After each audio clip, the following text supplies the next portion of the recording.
ആരുടേതാണ് ഇന്ത്യ എന്ന ചോദ്യത്തിന് ഈ രാജ്യത്തെ ജനങ്ങളുടേതാണ് ഇന്ത്യ എന്നതാണ് ഉത്തരം. മറ്റു ചില രാജ്യങ്ങളിൽ അങ്ങനെയല്ല. പാർലമെന്റിന് ഭരണഘടന ഭേദഗതി ചെയ്യാൻ മാത്രമല്ല, എല്ലാ തീരുമാനങ്ങളും അതിന്റെ അടിസ്ഥാന സ്ട്രക്ചർ തന്നെയും മാറ്റിക്കളയാൻ അധികാരമുള്ള പാർലമെന്റുകൾ ഈ ലോകത്തെ പല രാജ്യങ്ങളിലുമുണ്ട്. ഭരണാധികാരികൾക്ക് എല്ലാ സംഗതികളും തച്ചുടച്ചുകൊണ്ട് തങ്ങളുടെ ഇഷ്ടപ്രകാരം നിർവഹിക്കാനുള്ള അധികാരം കൊടുക്കുന്ന മറ്റു ചില രാജ്യങ്ങളുമുണ്ട്. ഈ രാജ്യം അങ്ങനത്തെ രാജ്യമല്ല. ഈ രാജ്യം എങ്ങനെയുള്ള രാജ്യമാണ് എന്ന് തീരുമാനിക്കാൻ ദീർഘകാലത്തേക്ക് ഓടാൻ നമ്മളൊരു ഭരണഘടന ഉണ്ടാക്കിയപ്പോൾ ആ ഭരണഘടനയിൽ പറഞ്ഞത് ഈ രാജ്യത്തെ ജനങ്ങളുടേതാണ്. We the people of India having solemnly resolve to ourselves എന്ന് തുടങ്ങുന്ന ഭരണഘടനയുടെ പ്രിയാമ്പിൾ തുടങ്ങിയത് അങ്ങനെയാണ്. അതുകൊണ്ടാണ് ഈ രാജ്യത്തെ ജനങ്ങളുടേതാണ് എന്ന് പറയുന്നത്. സർക്കാരൊക്കെ അതിൻ്റെ താഴെയാണ്. പാർലമെന്റ് അതിൻ്റെ താഴെ, ജുഡീഷ്യറി അതിൻ്റെ താഴെ, എക്സിക്യൂട്ടീവ് അതിൻ്റെ താഴെ. ഈ രാജ്യത്തെ ജനങ്ങളാണ് ഏറ്റവും മുകളിൽ. അതിനു മുകളിൽ ഭരണഘടന. ഭരണഘടനയ്ക്ക് കീഴിൽ എല്ലാ മനുഷ്യരും തുല്യർ, സമം അവകാശമുള്ള ആളുകൾ. പ്രധാനമന്ത്രിക്കും പ്രസിഡന്റിനും എനിക്കും നിങ്ങൾക്കും രണ്ടധികാരവും രണ്ടവകാശവുമില്ല. അപ്പൊ നിങ്ങൾ ചോദിക്കും, പ്രധാനമന്ത്രിക്ക് നമ്മളെക്കാൾ അവകാശമില്ലേന്ന്, അധികാരങ്ങളില്ലേന്ന്? തീർച്ചയായിട്ടും ഉണ്ട്. ആ അധികാരങ്ങൾ അദ്ദേഹം ആ കസേരയിൽ ഇരിക്കുന്ന കാലത്ത് ഈ രാജ്യത്തെ ഭരണഘടന മുന്നോട്ട് വയ്ക്കുന്ന എല്ലാ മനുഷ്യരുടെയും മൗലികാവകാശങ്ങൾ സംരക്ഷിക്കുന്നതിനും അവർക്ക് വേണ്ട കാര്യങ്ങൾ ചെയ്തു കൊടുക്കുന്നതിനും ഉള്ള അധികാരമാണ്. നമ്മളൊരാളെ ഒരു പണി ഏൽപ്പിച്ചാൽ, നമ്മുടെ വീട്ടിലെ പണി ഏൽപ്പിച്ചാൽ നമ്മൾ വീടിന്റെ താക്കോല് കൊടുക്കും. ആ പണി തീരുന്നത് വരെ അദ്ദേഹത്തിന് ആ വീട്ടിൽ കയറുകയും ഇറങ്ങുകയും ഒക്കെ ചെയ്യാം എന്ന് പറയുന്നത് പോലെ ഈ രാജ്യത്തെ നമ്മൾ കാലാകാലങ്ങളിൽ ചില ആളുകളെ ഏൽപ്പിക്കും, അവർക്ക് ചില അധികാരങ്ങൾ കൊടുക്കും. അത് ആ പണി ചെയ്യുന്നതിന് വേണ്ടിയാണ് എന്ന് ഭരണഘടന വായിക്കുന്ന മുഴുവൻ മനുഷ്യർക്കും മനസ്സിലാവും. ആ അധികാരങ്ങൾക്ക് അപ്പുറത്ത് എനിക്കും നിങ്ങൾക്കും തുല്യാവകാശം, തുല്യത. രാജഭരണ കാലത്തുണ്ടായിരുന്നത് പോലെ രണ്ടു തരം മനുഷ്യർ ഈ രാജ്യത്തുണ്ടാകാൻ പാടില്ല എന്ന് ഭരണഘടന പറയുന്നു. എല്ലാ മനുഷ്യരുടെയും വോട്ടിന് ഒരേ മൂല്യം, എല്ലാ മനുഷ്യർക്കും വോട്ട്. എന്താ വ്യത്യാസമുള്ളത്? ആവിഷ്കാര സ്വാതന്ത്ര്യത്തിന്റെ പേരിൽ എനിക്ക് ഇവിടെ നിന്നുകൊണ്ട് ഈ രാജ്യത്തിന്റെ പ്രധാനമന്ത്രി ഈ രാജ്യത്തോട് നുണ പറയുന്നു, അതുകൊണ്ട് ഈ രാജ്യത്തിന്റെ പ്രധാനമന്ത്രി നുണയനാണ് എന്ന് പറയാനുള്ള ആവിഷ്കാര സ്വാതന്ത്ര്യമുണ്ട്. മെക്കിട്ട് കയറാനുള്ള സ്വാതന്ത്ര്യമല്ല, അയാളെ ഡിഫെയിം ചെയ്യാനുള്ള സ്വാതന്ത്ര്യമല്ല. പക്ഷേ ഏറ്റവും ഫെയർ ആയിട്ടുള്ള, ഏറ്റവും സത്യസന്ധമായിട്ടുള്ള വിമർശനം ഉന്നയിക്കാനുള്ള അവകാശം ഈ രാജ്യത്തെ ഓരോ പൗരനുമുണ്ട്. ഇതെല്ലാം ഈ ഭരണഘടന മുന്നോട്ട് വയ്ക്കുന്ന സമത്വത്തിന്റെയും സാഹോദര്യത്തിന്റെയും മൂല്യങ്ങളാണ്. ഹിന്ദുവിനും ക്രിസ്ത്യനും മുസൽമാനും ഒക്കെ തങ്ങളുടെ മതം വിശ്വസിക്കുമ്പോൾ തന്നെയും അന്യമതത്തോട് ബഹുമാനം നിലനിർത്തിക്കൊണ്ട് മുന്നോട്ട് പോകാനുള്ള സാഹോദര്യത്തിന്റെ സന്ദേശം. അതിന്റെ കടക്കലാണ് BJP ഗവൺമെന്റ് ഇപ്പോൾ കത്തിവെച്ചിരിക്കുന്നത്. അതുകൊണ്ടാണ് ഈ രാജ്യത്ത് CAA പാസ്സായപ്പോൾ ഇത് മതേതരത്വത്തിന്റെ ലംഘനമാണ്, ആർട്ടിക്കിൾ 14 മനുഷ്യർ എല്ലാവരും ഈ നാട്ടിലെ നിയമത്തിന്റെ മുമ്പിൽ തുല്യരാണ് എന്ന് പറയുന്നതിനെതിരാണ് എന്ന് പറഞ്ഞത്. ഇത് BJPക്ക് അബദ്ധം പറ്റിയ ഒരു നിയമമല്ല. മറ്റ് പല ഗവൺമെന്റുകൾക്കും നിയമം പാസാക്കിയപ്പോൾ ചില അബദ്ധം പറ്റിയതുപോലെ ഈ രാജ്യത്തെ സർക്കാരിനെ പറ്റിയ ഒരു അബദ്ധമല്ല. അത് എന്തുകൊണ്ടാണെന്ന് മനസ്സിലാകണമെങ്കിൽ BJP ഗവൺമെന്റ് പൗരത്വ നിയമത്തിൽ കൊണ്ടുവന്ന നിരവധിയായിട്ടുള്ള ഭേദഗതികൾ നമ്മളൊന്ന് പരിശോധിച്ച് നോക്കണം. ആദ്യമായിട്ടല്ല BJP ഈ രാജ്യത്ത് അധികാരത്തിൽ വരുന്നത്, ആദ്യമായിട്ടല്ല അവർ ഈ പൗരത്വ നിയമം ഭേദഗതി ചെയ്യുന്നത്. പക്ഷെ നമ്മൾ ഇവരെ വല്ലാതെ അണ്ടർ എസ്റ്റിമേറ്റ് ചെയ്ത് മനസ്സിലാക്കിയത് കൊണ്ട് നമ്മൾ ഇപ്പോഴാണ് ഇതിന്റെ തനിസ്വരൂപം മനസ്സിലായത്. സംഘപരിവാർ 1920 മുതൽ പറയാൻ ശ്രമിക്കുന്നത് ഈ രാജ്യത്തെ ഹിന്ദു രാഷ്ട്രമാക്കണം എന്നാണ്. ആ പ്രത്യയശാസ്ത്രം മുന്നോട്ട് വെച്ച VD സവർക്കറാണ് ഇതിന്റെ ഗുരു. ഗാന്ധി വധക്കേസിൽ 9ാം പ്രതി VD സവർക്കർ. ഈ രാജ്യത്തിൻ്റെതാണ് എന്ന് നമ്മൾ കരുതുന്ന എന്തൊക്കെയുണ്ടോ അതിനെ മുഴുവൻ എതിർക്കുന്ന ഒരേ ഒരു സംഘടന ഈ രാജ്യത്തുള്ളൂ, അത് സംഘപരിവാറാണ്, RSS ആണ്.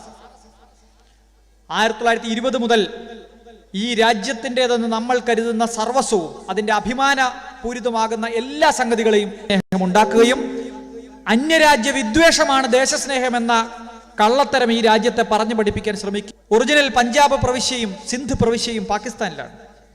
അങ്ങനെ പാകിസ്ഥാനിലെ പഞ്ചാബ്, സിന്ധ് കഴിഞ്ഞ് ഗുജറാത്ത്, മറാഠ, ദ്രാവിഡ, ഉത്കല, വംഗ എന്ന് ബംഗാൾ വരെ എത്തി നിൽക്കുന്ന മാല പോലെയുള്ള പ്രദേശങ്ങളെ നോക്കി നമ്മുടെ ദേശീയഗാനം ഇന്നും പാടുകയാണ്. വെട്ടിമുറിക്കപ്പെട്ട ഒരു രാജ്യം 2 രാജ്യങ്ങളായി വെട്ടിമുറിച്ചിട്ട് പോലും നമ്മുടെ ദേശീയഗാനത്തിൽ നാം ദേശസ്നേഹത്തോടൊപ്പം ചേർത്ത് വയ്ക്കുന്നത് ഭാരതത്തിന്റെ ഒറിജിനൽ ഓർമ്മകളെയാണ്. അത് ദേശവിരുദ്ധതയല്ല, അതാണ് ദേശസ്നേഹം. അത് പക്ഷേ സംഘപരിവാറിന് പറ്റില്ല. ത്രിവർണ്ണ പതാക, നമ്മളിവിടെ എല്ലാ സമരത്തിലും കയ്യിലേന്തുന്ന ത്രിവർണ്ണ പതാക, നമ്മൾ അഭിമാനപൂർവം നടുക്ക് അശോക ചക്രമുള്ള നമ്മുടെ ത്രിവർണ്ണ പതാക, അതിനെയും സംഘപരിവാർ എതിർക്കുന്നു. എന്താ കാര്യം? അതിനകത്ത് 3 കളറുണ്ട്, കാവിയല്ല, അതുകൊണ്ട് എതിർക്കുന്നു. ഇന്ത്യയുടെ എല്ലാ തരത്തിലുള്ള സാംസ്കാരിക വൈവിധ്യങ്ങളും ആ കൊടിക്കകത്തുണ്ട്, അതുകൊണ്ട് ഞങ്ങൾ എതിർക്കുന്നു. പിന്നെ ലോകം ആദരിക്കുന്ന നമ്മുടെ മഹാത്മാഗാന്ധിജിയാണ്. അമേരിക്കയിൽ പോയാൽ നിങ്ങൾക്ക് MG റോഡ് കാണാം. എറണാകുളത്തെ പോലെ നിങ്ങൾക്ക് അമേരിക്കയിൽ പോയാൽ നിങ്ങൾക്ക് MG റോഡ് കാണാം. നിങ്ങൾക്ക് യൂറോപ്പിലെ പ്രധാനപ്പെട്ട രാജ്യങ്ങളിൽ സന്ദർശിച്ചാൽ നിങ്ങൾക്ക് അവിടെ മഹാത്മാഗാന്ധിയുടെ പ്രതിമ കാണാം. ജനീവയിൽ ഐക്യരാഷ്ട്രസഭയുടെ ആസ്ഥാനത്ത് പോയാൽ അവിടെ കാണാവുന്ന 2 പ്രതിമകളിൽ ഒന്ന് മഹാത്മാഗാന്ധിയുടെയാണ്. മഹാത്മാഗാന്ധിയുടെ ജന്മദിവസം ലോകമെമ്പാടും 120-ലധികം രാജ്യങ്ങളിൽ ഐക്യരാഷ്ട്രസഭ സമാധാനത്തിന്റെ അഹിംസയുടെ ദിനമായി ആചരിക്കുന്നത് ആ ഗാന്ധിജിയോടുള്ള ബഹുമാനം കൊണ്ടാണ്. ആ ഗാന്ധിജിയെ വെടിവെച്ചു കൊന്നത് സംഘപരിവാറാണ്. ഗോഡ്സെ എന്നത് ഒരു തോക്കായിരുന്നില്ല. ഗോഡ്സെ എന്നത് VD സവർക്കർ എന്ന തോക്കിൽ നിന്ന് പോയ ഒരു വെറും ഉണ്ട മാത്രമായിരുന്നു എന്ന് കഴിഞ്ഞ മാസം പ്രസിദ്ധീകരിച്ച ഒരു മലയാള പുസ്തകത്തിൽ അതിമനോഹരമായ ഒരു രാഷ്ട്രീയ വാക്യം ഞാൻ വായിച്ചു. PN ഗോപികൃഷ്ണന്റെ പുസ്തകത്തിൽ. സത്യമല്ലേ? കപൂർ കമ്മീഷൻ മുമ്പാകെ ഗോഡ്സെ കൊടുത്ത മൊഴികൾ, കേസിന്റെ വിചാരണ മൊഴികൾ മുഴുവൻ പരിശോധിച്ചിരുന്നപ്പോൾ പുസ്തക രൂപത്തിൽ ലഭ്യമാണ്. വായിച്ചു നോക്കുമ്പോൾ നമ്മൾ ഞെട്ടും. നമ്മളൊക്കെ തെറ്റിദ്ധരിച്ചതുപോലെ, പലരും തെറ്റിദ്ധരിച്ചിരിക്കുന്നത് പോലെ, മഹാത്മാഗാന്ധിയെ കൊന്നത് പാകിസ്ഥാൻ രൂപീകരിച്ചതിന് ശേഷം 55 ലക്ഷം രൂപ വാക്ക് കൊടുത്തത് പറഞ്ഞു കൊടുക്കണം എന്ന് വാശി പിടിച്ചതിന്റെ പേരിലോ നിരാഹാരം കിടന്നതിന്റെ പേരിലോ അല്ല. ഗോഡ്സെ പറയുന്നുണ്ട് എങ്ങനെയാ കൊന്നതെന്ന്.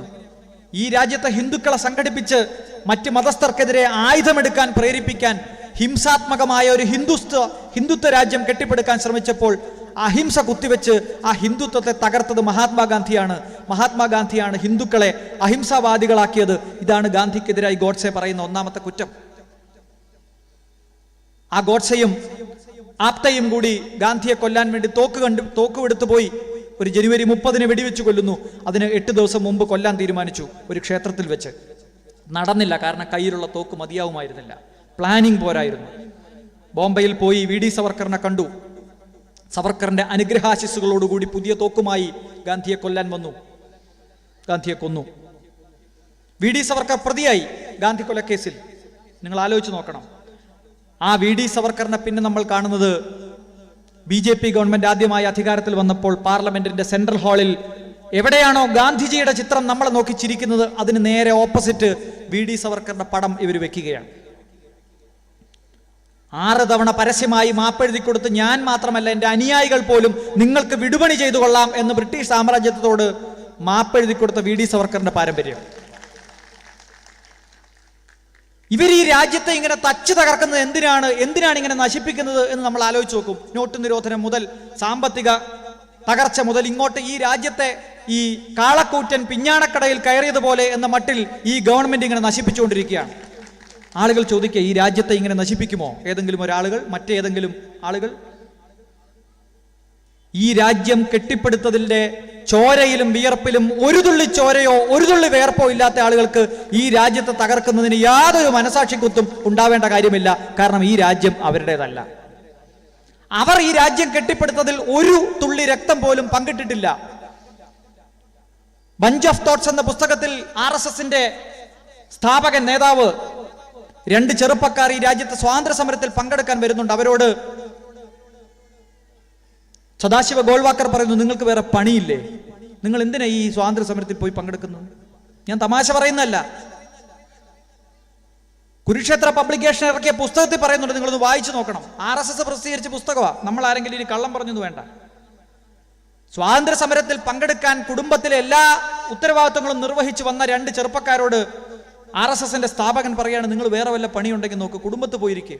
അപ്പോൾ അവർ പറഞ്ഞു, ഞങ്ങൾ 2 വർഷത്തേക്ക് കുടുംബത്തേക്ക് വേണ്ട എല്ലാ കാര്യങ്ങളും ചെയ്തു വെച്ചിട്ടാണ് സ്വാതന്ത്ര്യ സമരത്തിൽ പങ്കെടുക്കാൻ വരുന്നത്. അത് ശരി, നിങ്ങൾക്ക് 2 വർഷത്തേക്ക് വീട്ടിലുള്ള എല്ലാ ഉത്തരവാദിത്വം കഴിഞ്ഞു. അങ്ങനെയാണെങ്കിൽ നിങ്ങൾ സംഘപരിവാറിന് വേണ്ടി പ്രവർത്തിക്കൂ. എന്തിനാ ബ്രിട്ടീഷുകാർക്കെതിരെ സമരം ചെയ്യുന്നത്? ബ്രിട്ടീഷുകാർ ഈ രാജ്യം ഭരിച്ചുകൊണ്ട് എന്താ കുഴപ്പം? ഈ രാജ്യസ്നേഹം നമ്മളെ പഠിപ്പിക്കുന്ന ആളുകളുടെ പുസ്തകമാണ്, അവരുടെ ആശയമാണ്.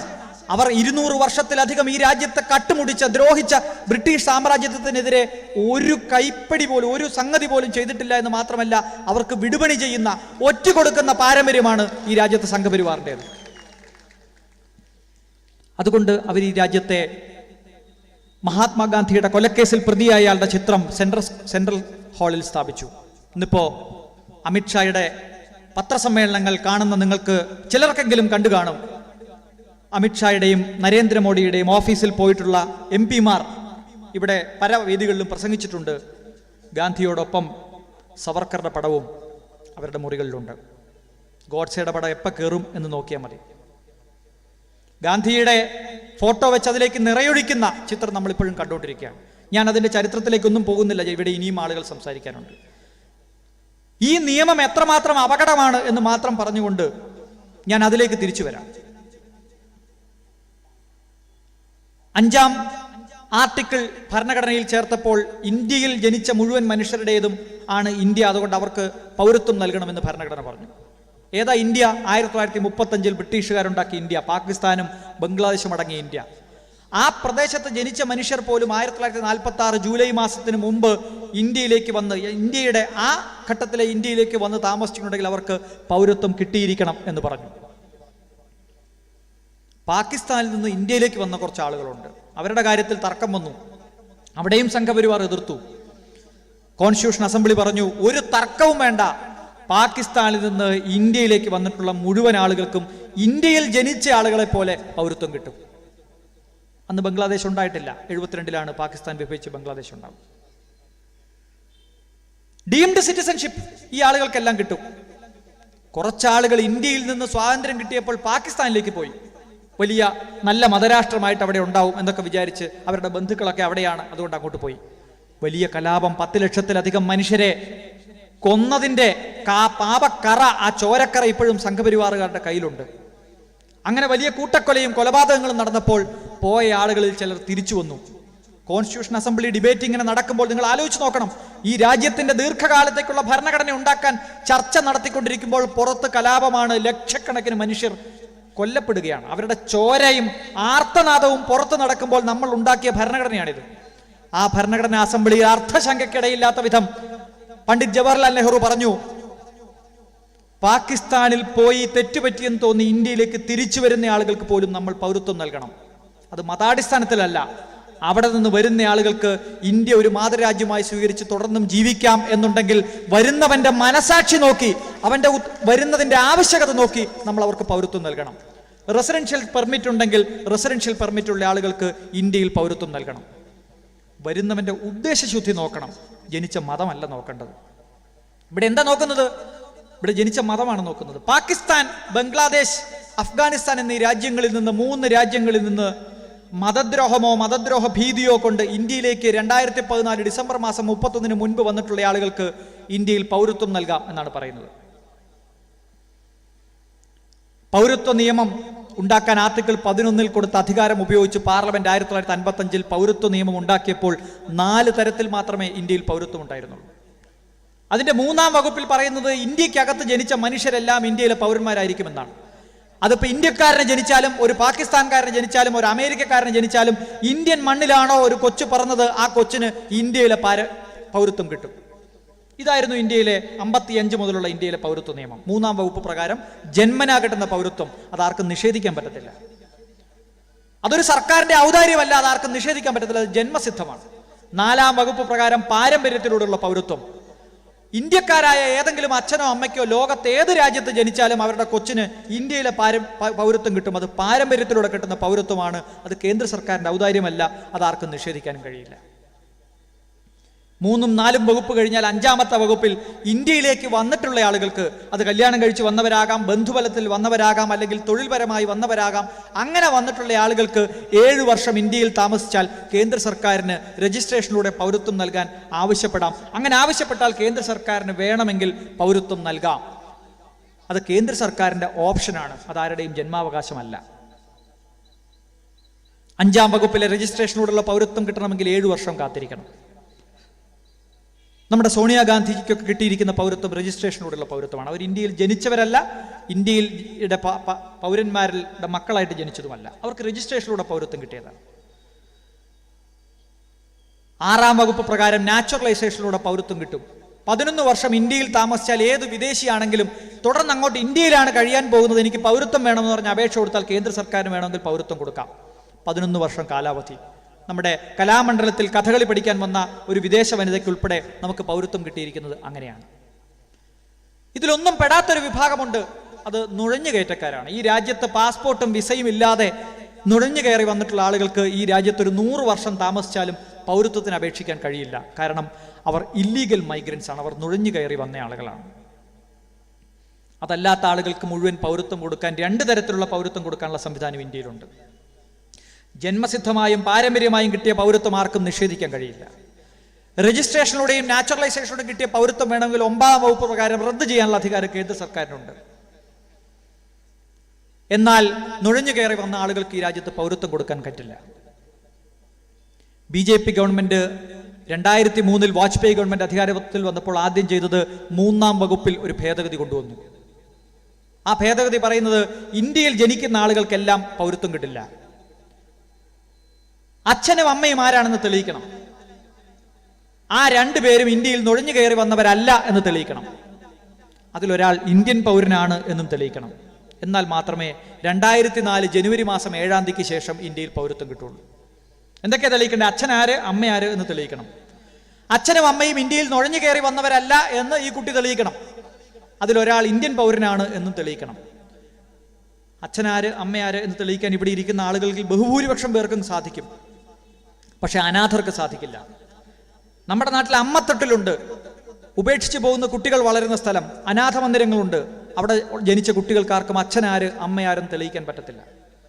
സാംസ്കാരിക സാമൂഹിക സാഹചര്യങ്ങൾ കൊണ്ട് പലർക്കും കൃത്യമായി അച്ഛനാര് അമ്മയാര് എന്ന് പറയാൻ പറ്റില്ല. ഉപേക്ഷിച്ചു പോയ കുട്ടികളുണ്ടാവും, തെരുവിൽ വളരുന്ന കുട്ടികളുണ്ടാവും.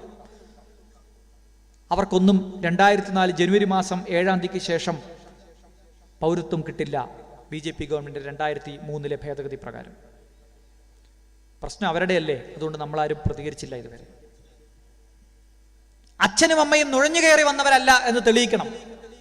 പൗരത്വം തെളിയിക്കാനുള്ള ബാധ്യത 2003 മുൻപ് സർക്കാരിൻ്റെതായിരുന്നെങ്കിൽ അതിനുശേഷം അത് പൗരന്മാരുടേതായി മാറി. എന്താ പ്രധാനപ്പെട്ട വ്യത്യാസം? ഞാനിപ്പോൾ ഇവിടെ വന്ന് 5-6 മണിക്കൂറൊക്കെ കഴിഞ്ഞ് തിരിച്ചു പോകുമ്പോൾ ഈ പ്രദേശത്ത് ഏതെങ്കിലും ഒരു കുറ്റകൃത്യം നടന്നിട്ടുണ്ടെങ്കിൽ എൻ്റെ ശത്രുതയുള്ള ആരെങ്കിലും ഒരു പരാതി പോലീസ് സ്റ്റേഷനിൽ പോയി കൊടുത്താൽ പോലീസിന് വേണേൽ എന്നെ ആ കേസിൽ പ്രതിയാക്കാം. പക്ഷെ പോലീസ് അത് സംശയാതീതമായി കോടതിയിൽ തെളിയിക്കുന്നത് വരെ ഞാൻ നിരപരാധിയാണ്. കുറ്റം തെളിയിക്കേണ്ട ബാധ്യത ആ കുറ്റം ആരോപിക്കുന്ന പ്രോസിക്യൂഷനും സർക്കാരിനുമാണ്. അതുവരെ പൗരന്മാർ തെളിവ് ബാധ്യത ഇല്ലാത്ത ആളുകളാണ്. പൗരത്വത്തിന്റെ കാര്യത്തിൽ 2003 ശേഷം ഇന്ത്യയിൽ അത് തെളിയിക്കേണ്ട ബാധ്യത എന്റെയും നിങ്ങളുടേതായി മാറി. പൗരത്വം തെളിയിക്കാത്ത മനുഷ്യരെല്ലാം വിദേശികളാണ് എന്ന നിയമം കൊണ്ടുവന്നു.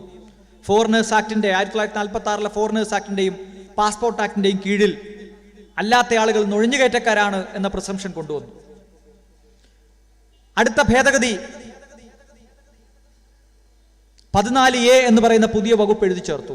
ഇന്ത്യയിലെ എല്ലാ മനുഷ്യർക്കും ഒരു ID കാർഡ് ഉണ്ടായിരിക്കണം പൗരന്മാർക്ക്. ആ ID കാർഡിന്റെ അടിസ്ഥാനത്തിൽ ഒരു പൗരത്വ പട്ടിക തയ്യാറാക്കണം. ആ പൗരത്വ പട്ടിക തയ്യാറാക്കേണ്ടത് എങ്ങനെയാണ് എന്നുള്ള കാര്യത്തിൽ ഉദ്യോഗസ്ഥർക്ക് അതിന്റെ അവകാശം വിട്ടുകൊടുത്തു. 2003 കേന്ദ്ര സർക്കാരിന്റെ കീഴിലുള്ള ഉദ്യോഗസ്ഥർ കൊണ്ടുവന്ന ചട്ടപ്രകാരം ഇന്ത്യയിൽ ഓരോ പ്രദേശത്തും ഓരോ ലോക്കൽ രജിസ്റ്റർ തയ്യാറാക്കും. 6 മാസമായി താമസിക്കുന്ന ആളുകളുടെ പട്ടിക. അങ്ങനെ താമസിക്കുന്ന ആളുകളുടെ ലോക്കൽ രജിസ്റ്റർ തയ്യാറാക്കി ജില്ലാതലത്തിൽ അത് തയ്യാറാക്കി അത് ദേശീയ തലത്തിൽ ഉണ്ടാക്കും. അതിന്റെ പേരാണ് പോപ്പുലേഷൻ രജിസ്ട്രി അഥവാ NPR.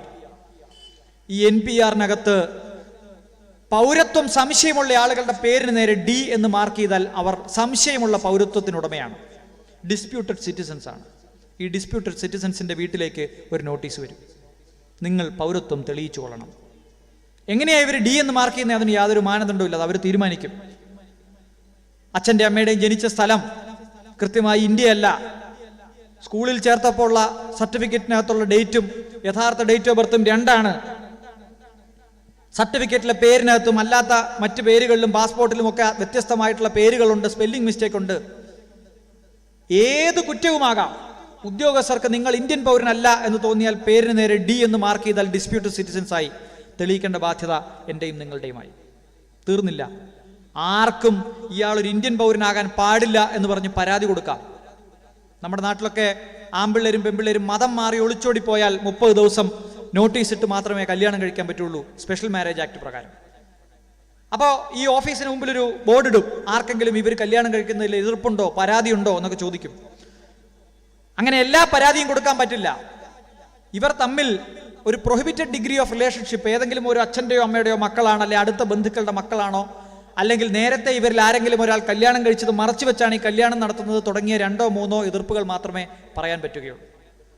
ഇതങ്ങനെയല്ല. പൗരൻ, ഇയാൾക്ക് പൗരത്വം കൊടുക്കാൻ പാടില്ല എന്ന് ഏത് കാരണം വെച്ച് വേണമെങ്കിലും ആർക്ക് വേണമെങ്കിലും പരാതിപ്പെടാം. ഇപ്പം ഞാനാണ് പട്ടികയിൽപ്പെടുന്നതെങ്കിൽ എന്നോട് വിരോധമുള്ള സകല മനുഷ്യർക്കും എനിക്കെതിരായി പരാതിപ്പെടാം. ഇതെല്ലാം തെറ്റാണെന്ന് തെളിയിച്ച് എൻ്റെ പൗരത്വം സ്ഥാപിക്കേണ്ട ഉത്തരവാദിത്വം എൻ്റെയാണ്. അങ്ങനെ തെളിയിക്കാൻ സാധിക്കുന്നില്ലെങ്കിൽ NRC എന്ന് പറയുന്ന ഈ രാജ്യത്തെ പൗരത്വ പട്ടികയിലേക്ക് എനിക്ക് കയറാൻ പറ്റുകയില്ല. ഇല്ലെങ്കിൽ എൻ്റെ സ്ഥാനം പുറത്താണ്. തെളിയിച്ചാൽ എനിക്ക് NRC പട്ടികയിലേക്ക് കയറാം. ഇതാണ് ആസാമിൽ കഴിഞ്ഞ കുറച്ചു കാലമായി നടക്കുന്നത്. സുപ്രീം കോടതി വിധി പറഞ്ഞിട്ടാണ് ഞങ്ങളുടെ കുറ്റമല്ല എന്ന് BJP ഗവൺമെന്റ് പറയുന്നുണ്ട്. എന്നാൽ BJPക്ക് ഈ ആക്ട് അങ്ങ് പിൻവലിച്ചാൽ പോരെ?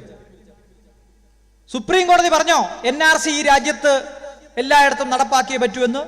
ആസാമിൽ NRC നടപ്പാക്കാൻ സുപ്രീം കോടതിയിൽ ഒരാൾ കേസ് പോയി. ഈ രാജ്യത്തുള്ള നിയമം നടപ്പാക്കണമെന്ന് സുപ്രീം കോടതി പറഞ്ഞു. അതിലെന്താ തെറ്റ്? നിങ്ങൾക്ക് ഈ നിയമത്തോട് വിയോജിപ്പുണ്ടെങ്കിൽ അത് നടപ്പാക്കുന്നതിൽ എന്താ കുഴപ്പം? ഈ രാജ്യത്ത് പൗരത്വ പട്ടിക ഉണ്ടാക്കുന്നതിന് ഒരാളും എതിരല്ല. ആരാ എതിരുള്ളത്? ഈ രാജ്യത്ത് പൗരത്വ പട്ടിക ഉണ്ടാക്കുന്നതിന് ഉണ്ടാക്കട്ടെ. തെളിയിക്കാനുള്ള ബാധ്യത പൗരന്മാരുടെ തലയിൽ വെച്ചു കൊടുക്കുമ്പോൾ ഏത് രേഖ പ്രകാരമാണ് പൗരത്വം തെളിയിക്കേണ്ടത് എന്നെങ്കിലും പറയാനുള്ള മിനിമം ബാധ്യത കേന്ദ്ര സർക്കാരിനുണ്ട്. നമ്മളിവിടെ ഇരിക്കുന്ന മുഴുവൻ ആളുകളും ഒരു ബസ്സിലെ യാത്രക്കാരാണെന്ന് നിങ്ങൾ വിചാരിച്ചാണ്. ഞാനും നിങ്ങളും ബസ് തുടങ്ങിയപ്പോൾ മുതൽ നമ്മൾ ഈ ബസ്സിനകത്തുണ്ട്. കുറച്ച് കഴിഞ്ഞപ്പോൾ ഒരു ചെക്കർ കയറുകയാണ്. എന്നിട്ട് പറയാൻ ടിക്കറ്റ് ഇല്ലാത്ത മുസ്ലിങ്ങളൊക്കെ പുറത്തു പോകണം. എങ്കിലും പോളിംഗ് ബൂത്തിലേക്ക് പോകുമ്പോൾ വോട്ടേഴ്സ് ID കാർഡോ അല്ലെങ്കിൽ രേഖകളോ ഇല്ലെങ്കിൽ തിരിച്ചു പോകാൻ പറയും. സിനിമാ താരങ്ങൾ ഉൾപ്പെടെ തിരിച്ചു പോയ സന്ദർഭമുണ്ട്. തെളിവ് ബാധ്യത അവിടെ പൗരന്റെയാണ്. പക്ഷേ അത് തെളിയിക്കുന്നതിന് മുമ്പ് വോട്ടർമാർക്കെല്ലാം വോട്ടേഴ്സ് ID കാർഡ് കൊടുത്തിട്ട് ആ പ്രോസസ്സ് കംപ്ലീറ്റ് ചെയ്തിട്ടാണ് നിങ്ങളോട് വോട്ടേഴ്സ് ID കാർഡ് ചോദിക്കുന്നത്. ഡ്രൈവിംഗ് അറിയാവുന്ന മുഴുവൻ ആളുകൾക്കും ഡ്രൈവിംഗ് ലൈസൻസ് കൊടുക്കുന്ന ഒരു പ്രോസസ്സ് ഈ നാട്ടിലുണ്ട്. അങ്ങനെ എൻ്റെയും നിങ്ങളുടെയും പോക്കറ്റിൽ ഡ്രൈവിംഗ് ലൈസൻസ് വെച്ച് നമ്മൾ വണ്ടി ഓടിക്കുമ്പോൾ പോലീസോ RTO കൈ കാണിച്ച് എവിടെ ഡ്രൈവിംഗ് ലൈസൻസ് ചോദിച്ചാൽ നമ്മൾ കാണിക്കാൻ ബാധ്യത നമ്മുടെയാണ്. തെളിവ് ബാധ്യത നമ്മുടെയാണ്. കാരണം ആദ്യം നമ്മളിത് പോക്കറ്റിൽ മേടിച്ച് വെച്ചിട്ടുണ്ട്. പൗരത്വം തെളിയിക്കാനുള്ള രേഖ എൻ്റെയും നിങ്ങളുടെയും വീടുകളിൽ എത്തിച്ചതിന് ശേഷമാണോ എന്നോടും നിങ്ങളോടും പൗരത്വം തെളിയിക്കാൻ പറയുന്നത്? അല്ല. ഈ ബസ്സിൽ ചെക്കർ മാത്രമേ കയറിയിട്ടുള്ളൂ, കണ്ടക്ടർ കയറിയിട്ടില്ല. പക്ഷേ ടിക്കറ്റ് എടുക്കാത്ത ആര് പുറത്തു പോകണം എന്ന കാര്യത്തിൽ ചെക്കർ തീരുമാനമെടുത്തു കഴിഞ്ഞു. കളി തുടങ്ങുന്നതിന് മുമ്പ് ചുമപ്പ് കാർഡ് ആരെ കാണിക്കണം എന്നിവർ തീരുമാനിച്ചു കഴിഞ്ഞു. ഈ രാജ്യത്തെ വർഗീയമായി വിഭജിക്കുന്ന, മതാടിസ്ഥാനത്തിൽ വിഭജിക്കുന്ന, അതിൻ്റെ അടിസ്ഥാനത്തിൽ പൗരത്വം തീരുമാനിക്കുന്ന നിയമ ഭേദഗതിയിലേക്ക് ഇവർ വന്നത് ഘട്ടം ഘട്ടമായിട്ടാണ്. 2003 ഭേദഗതികളെല്ലാം ചെയ്തു. NPR ഈ രാജ്യത്ത് നടപ്പായി. ഗവൺമെന്റിന്റെ സബ്സിഡികൾ മിസ്യൂസ് ചെയ്യപ്പെടുന്നില്ല എന്ന് തീരുമാനിക്കാൻ വേണ്ടി കൊണ്ടുവന്ന ആധാർ ഇവർ NPRുമായി ലിങ്ക് ചെയ്തു. NPRന്റെയും ആധാറിന്റെയും ഡേറ്റാബേസ് ഒന്നാണ് എന്ന് 2015 മുതൽ പറയുന്ന ആളുകൾ തെറ്റാണ് പറയുന്നത് എന്ന് പറഞ്ഞുകൊണ്ടിരുന്നത് ഇപ്പൊ പൊളിഞ്ഞു. കഴിഞ്ഞ മാസം ആധാറിന് നേതൃത്വം നൽകുന്ന ആളുകൾ തന്നെ പറഞ്ഞു NPRന്റെയും ആധാറിന്റെയും ഡാറ്റാബേസ് ഒന്നാണ്. എന്താ ചെയ്യുന്നത്? പൗരത്വവുമായി ഒരു ബന്ധവുമില്ലാതെ തയ്യാറാക്കപ്പെട്ട ഒരു പ്രോസസ്സിൽ നിന്ന് ഡാറ്റ സ്വീകരിച്ച്, പൗരന്മാരുടെ വിവരങ്ങൾ ശേഖരിച്ചു വെച്ചത് സ്വീകരിച്ച് അത് പൗരത്വ നിയമത്തിന് വേണ്ടി ഉപയോഗിക്കുകയാണ്. കേന്ദ്ര സർക്കാർ സുപ്രീം കോടതിയിൽ വാദിച്ചപ്പോൾ രാജീവ് ധവാൻ ഉൾപ്പെടെയുള്ള സീനിയർ അഭിഭാഷകർ പറഞ്ഞു ഈ ഡാറ്റ പ്രൊട്ടക്റ്റഡ് അല്ല, ഇത് സംരക്ഷിക്കപ്പെടണം. ഈ വിവരങ്ങൾ പൗരന്മാർ കൊടുത്തിരിക്കുന്നത് മറ്റു ഉദ്ദേശങ്ങൾക്കാണ്, ഈ രാജ്യത്ത് ചില നല്ല കാര്യങ്ങൾ വരട്ടെ എന്ന് വിചാരിച്ചിട്ടാണ്, അത് തെറ്റായി ഉപയോഗിക്കാൻ പാടില്ല, ഡാറ്റ പ്രൊട്ടക്ട് ചെയ്യണം എന്ന് പറഞ്ഞപ്പോൾ അതിന് മറുപടിയായി സീനിയർ അഭിഭാഷകൻ കേന്ദ്ര സർക്കാരിനെ പ്രതിനിധീകരിക്കുന്ന KK വേണുഗോപാൽ അദ്ദേഹം പറഞ്ഞത് ഈ ഡാറ്റ പ്രൊട്ടക്ട് ചെയ്യാൻ വേണ്ടി ഞങ്ങൾ വലിയ മതിൽ പണിതിട്ടുണ്ട് എന്നാണ്. ആ ആധാറിൽ കിട്ടിയ ഡാറ്റാബേസ് ഇവർ NPRന് വേണ്ടി ഉപയോഗിക്കുകയാണ്. എല്ലാ 10 വർഷം കൂടുമ്പോഴും ഈ രാജ്യത്തെ എല്ലാ മനുഷ്യരുടെയും കണക്കെടുപ്പ് നടത്തുന്ന സെൻസസിനകത്തേക്ക് NPR നുഴഞ്ഞു കയറ്റിക്കൊണ്ട് ഇവർ പൗരത്വ ഭേദഗതി നിയമം നടപ്പാക്കാൻ ശ്രമിച്ചുകൊണ്ടിരിക്കുകയാണ്. 2015 ഈ BJP ഗവൺമെന്റ് അധികാരത്തിൽ വന്നപ്പോൾ ഇവരാദ്യത്തെ ഭേദഗതി കൊണ്ടുവന്നു പാസ്പോർട്ട് നിയമത്തിൽ. പാകിസ്ഥാൻ, ബംഗ്ലാദേശ് എന്നീ രാജ്യങ്ങളിൽ നിന്ന് അഭയാർത്ഥികളായി ഇന്ത്യയിലേക്ക് ആളുകൾ വരുന്നുണ്ട്. അവിടെ ആ രാജ്യങ്ങൾക്കൊക്കെ മതമുണ്ട് ഔദ്യോഗികമായിട്ട്. ആ ഔദ്യോഗിക മതമുള്ള ഭരണഘടനയിലുള്ള രാജ്യങ്ങൾ അവിടുത്തെ ന്യൂനപക്ഷങ്ങളെ പീഡിപ്പിക്കുന്നു. അതുകൊണ്ട് കുറെ ആളുകൾ 2014 ഡിസംബർ 31 മുമ്പ് ഇന്ത്യയിലേക്ക് വന്നിട്ടുണ്ട്. അതുകൊണ്ട് പാസ്പോർട്ട് നിയമത്തിന്റെയും ഫോറിനേഴ്സ് നിയമത്തിന്റെയും ശിക്ഷകളിൽ നിന്ന് അവരെ വിടുതൽ ചെയ്യുന്നു എന്ന് 2015 സെപ്റ്റംബർ മാസം 7-ാം തീയതി ഒരു ഭേദഗതി കൊണ്ടുവന്നു. എന്താ ഏറ്റവും ലളിതമായി ചോദിച്ചാൽ 2014 ഡിസംബർ മാസം 30-ാം തീയതി പാകിസ്ഥാനിൽ നിന്നോ ബംഗ്ലാദേശിൽ നിന്നോ ഒരു രാമനും ഒരു ജോസഫും ഒരു മുഹമ്മദും ഇന്ത്യയിലേക്ക് വരുന്നു, പാസ്പോർട്ടും വിസയും ഇല്ലാതെ, അവിടെ ജീവിക്കാൻ പറ്റാതെ.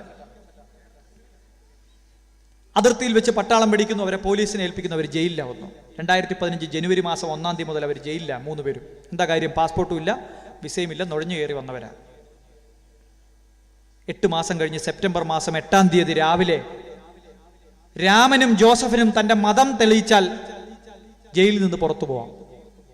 മുഹമ്മദ് ജയിലിനകത്ത് തുടരും. കാരണം പാസ്പോർട്ട് നിയമത്തിനകത്തെ ശിക്ഷാ കാലാവധിയിൽ നിന്ന്, ശിക്ഷാ നടപടികളിൽ നിന്ന് ഒഴിവാക്കപ്പെട്ട 6 മതവിഭാഗത്തിൽ മുഹമ്മദിന്റെ മതമില്ല.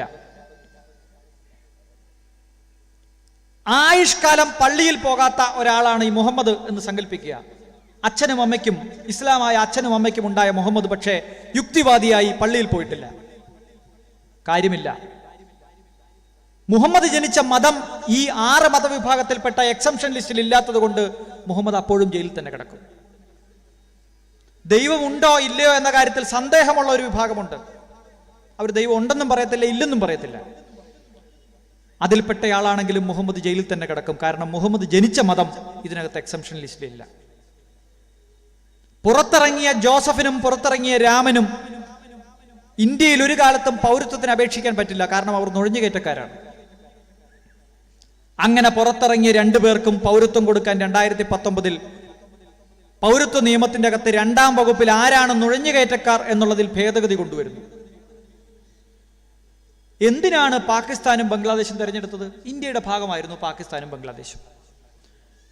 ഇന്ത്യയുടെ ഭാഗമായി അങ്ങോട്ടും ഇങ്ങോട്ടും മാറിയപ്പോൾ ആളുകൾ അങ്ങോട്ടും ഇങ്ങോട്ടും പലായനം ചെയ്ത രാജ്യങ്ങളാണ്. അതുകൊണ്ട് പാകിസ്ഥാനും ബംഗ്ലാദേശും തെരഞ്ഞെടുക്കുന്നു. കാരണം പറഞ്ഞത്, പ്രാദേശികമായി നിലനിൽക്കുന്ന രാജ്യങ്ങൾ, ഇന്ത്യയുമായി അതിർത്തി പങ്കിടുന്ന രാജ്യങ്ങൾ, ഒരു മതം അവരുടെ ഔദ്യോഗിക മതമായി സ്വീകരിച്ച രാജ്യങ്ങൾ, അവിടെ മതദ്രോഹം നിലനിൽക്കുന്നതുകൊണ്ട് അവരുടെ ന്യൂനപക്ഷങ്ങളെ ഇന്ത്യ സ്വീകരിക്കുന്നു എന്നാണ്. മറ്റ് രാജ്യങ്ങളുണ്ടല്ലോ. ശ്രീലങ്ക ഇന്ത്യയുടെ പരിസരത്താണ്. അവിടെ ഔദ്യോഗിക മതം ബുദ്ധിസമാണ്. അവിടെ ആളുകളെ പീഡിപ്പിക്കുന്നുണ്ട്. അവർ ഇന്ത്യയിലേക്ക് വരുന്നുണ്ട്. നമ്മുടെ തമിഴ് നാട്ടിൽ താമസിക്കുന്ന തമിഴ് ഈലം വംശജർ, ഹിന്ദുക്കളായിട്ടുള്ള ആളുകൾ അവിടുന്ന് പീഡിപ്പിക്കപ്പെട്ടു വന്ന ആളുകളാണ്. അവർക്ക് പൗരത്വം വേണ്ട. ഭൂട്ടാൻ എന്ന് പറയുന്ന രാജ്യം ബുദ്ധിസ്റ്റ് രാജ്യമാണ്.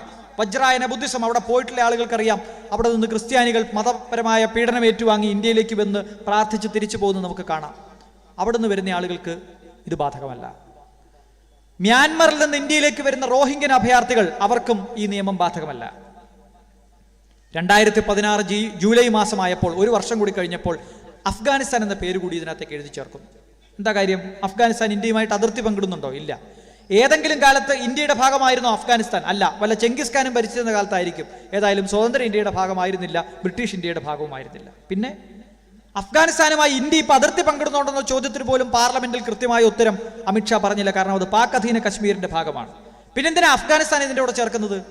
പാകിസ്ഥാൻ ബംഗ്ലാദേശ് എന്ന് പാടുമ്പോൾ ആ പാട്ടൊന്ന് ക്ലിയർ ആയിട്ട് പാടണമെങ്കിൽ അഫ്ഗാനിസ്ഥാൻ എന്നുകൂടി വേണം. കാരണം അപ്പം മാത്രമേ മതരാഷ്ട്രങ്ങളുടെ ഒരു നിര ഉണ്ടാവുകയുള്ളൂ. മുസ്ലിം മതരാഷ്ട്രങ്ങളുടെ ഒരു നിര ഉണ്ടാവുകയുള്ളൂ. താലിബാൻ എന്നൊക്കെ കേൾക്കുമ്പോഴേ നമുക്കൊരു ഈ പറയുന്ന കാര്യങ്ങൾ കൃത്യമായി ആളുകളിലേക്ക് BJPക്ക് എത്തിക്കാൻ പറ്റുള്ളൂ. ഈ രാജ്യങ്ങളിൽ മതത്തിന്റെ അടിസ്ഥാനത്തിൽ മാത്രമാണോ ദ്രോഹം നിലനിൽക്കുന്നത്? അല്ല. മലാല യൂസഫ് എന്ന് പറഞ്ഞ ഒരു പെൺകുട്ടി സ്കൂളിൽ പോകണമെന്ന് പറഞ്ഞതിന്റെ പേരിലാണ് താലിബാൻ അവരെ കൊല്ലാക്കൊല ചെയ്തത്. അവർ ആ രാജ്യം വിട്ടോടി. അവരൊരു മുസ്ലിമായിരുന്നു. ബംഗ്ലാദേശിൽ ലജ്ജ എന്ന നോവൽ എഴുതിയതിന്റെ പേരിൽ തസ്ലിമ നസ്റിന് അപകടപ്പെട്ടു. അവരുടെ ജീവൻ ഭീഷണിയായി. ഇന്ത്യയിൽ ഒരു പള്ളി പൊളിച്ചപ്പോൾ, ബാബറി മസ്ജിദ് പൊളിച്ചപ്പോൾ അതിന്റെ പേരിൽ ഒരു പുസ്തകം എഴുതിയതിന്റെ പേരിൽ ബംഗ്ലാദേശിൽ നിന്ന് വിട്ടുപോകേണ്ടി വന്ന ഒരു സ്ത്രീയാണ്, എഴുത്തുകാരിയാണ് തസ്ലിമ നസ്റിൻ. അവരൊരു ഇസ്ലാമിക സ്ത്രീയായിരുന്നു. എത്ര എഴുത്തുകാരുടെ പേര് വേണം, എത്ര സാംസ്കാരിക പ്രവർത്തകരുടെ പേര് വേണം, എത്ര കവികളുടെയും എത്ര സംഗീതജ്ഞരുടെയും പേര് വേണം. പാകിസ്ഥാനിൽ നിന്നും ബംഗ്ലാദേശിൽ നിന്നുമൊക്കെ ഓടിപ്പോകേണ്ടി വന്ന ആളുകൾ. എന്തിനധികം പറയുന്നു? രാവിലെ തൻ്റെ സുഹൃത്തായിട്ടുള്ള ശ്രീലങ്കൻ പ്രധാനമന്ത്രിയെ കാണാൻ വേണ്ടി പോയ പാകിസ്ഥാൻ പ്രധാനമന്ത്രി പിറ്റേ ദിവസം തിരിച്ചു വരുമ്പോൾ കാണുന്നത് തൻ്റെ പ്രധാനമന്ത്രി കസേരയിൽ പട്ടാളം ഇരുന്ന് ഭരിക്കുന്നതാണ്. പ്രധാനമന്ത്രിയെ ജയിലിലേക്ക് അയച്ചു. അതാണ് പാകിസ്ഥാനിൽ നിലനിൽക്കുന്ന ജനാധിപത്യം. ആ സ്ഥലത്തെ ദ്രോഹത്തെ പറ്റിയാണ് ഇവർ നമ്മളോട് പറയുന്നത്.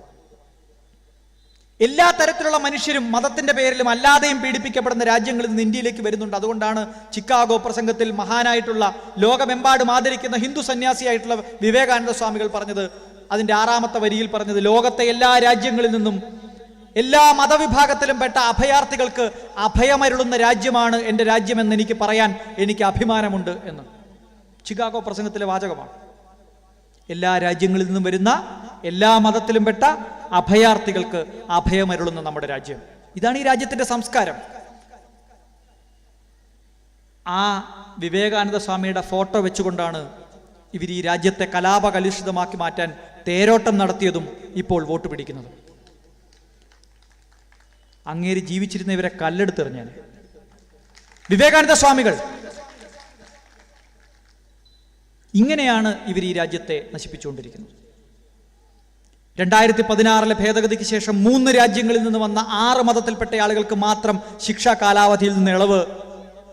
മുസ്ലിങ്ങൾക്കും പേരിന് ജൂതർക്കും ഇതിനകത്ത് ഇളവില്ല. അടിസ്ഥാന തത്വമാക്കിയാൽ ഈ രാജ്യത്തെ മുസ്ലിങ്ങളെ, ഈ രാജ്യത്തെ ദളിതരെ, ഈ രാജ്യത്തെ ആദിവാസികളെ പച്ചയ്ക്ക് കത്തിക്കുന്ന സംഘപരിവാറിന്റെ മതമേതാ? അങ്ങനെയാണെങ്കിൽ ഈ രാജ്യത്തെ ഒറ്റ ഹിന്ദുവിനെ ഇവിടെ ഒരു പരിപാടിക്ക് അടുപ്പിക്കാൻ പാടില്ല. കാരണം ഇവർ ചെയ്യുന്ന വൃത്തികേടുകൾ മുഴുവൻ അവർ ജനിച്ച മതം പേരണം എന്നുണ്ടെങ്കിൽ ഈ രാജ്യത്ത് ഒറ്റ ഹിന്ദുവിന് ഈ രാജ്യത്തിന്റെ വഴിയിലൂടെ തലയുയർത്തി നടക്കാൻ പറ്റാത്ത പണിയാണ് ഇവർ ചെയ്യുന്നത്. നിങ്ങൾ ഒരു ക്രിമിനൽ ചെയ്യുന്ന ആക്ടിവിറ്റി അതിന്റെ മതത്തോട് ചേർത്ത് വെക്കുന്നത് എന്തിനാണ്? മനുഷ്യരെ വിഭജിക്കാൻ. എന്തിനാ വിഭജിക്കുന്നത്? അത് പറയാതെ പോകുന്ന സമരങ്ങളാണ് പലതും. എന്തിനാ ഈ CAA കൊണ്ടുവരുന്നത്?